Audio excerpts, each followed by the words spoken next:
La première réaction, moi j'étais à Paris en fait hier.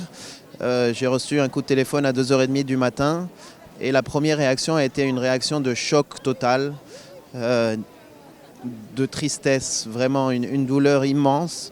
J'ai parlé à beaucoup de gens à Québec, des gens des communautés musulmanes, des gens de la société civile et le choc était partagé, les larmes. C'était un moment vraiment très très difficile.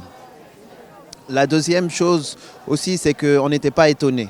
Il faut comprendre qu'il y a eu beaucoup d'actes de haine contre les mosquées. Toutes les mosquées de Québec ont été victimes d'un acte de haine, que ce soit une tête de porc qui a été envoyée, que ce soit une fenêtre qui a été vandalisée, que ce soit des messages de haine directement adressés à la mosquée.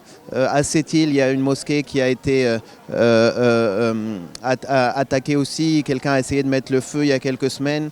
Il y a eu des impacts de balles de plomb sur une fenêtre d'une boucherie halal à Sherbrooke. Il y a eu des mosquées vandalisées à Montréal. Donc on savait qu'il allait se passer quelque chose de grave. On ne savait pas quoi, on ne savait pas quand. Mais malheureusement, et on en a beaucoup parlé à nos politiciens, on savait qu'il allait se passer quelque chose de grave. Ça fait vraiment, vraiment plaisir de voir la diversité, l'énorme quantité de gens, quelle que soit leur confession, qui sont venus aujourd'hui montrer leur solidarité, leur rejet de la haine.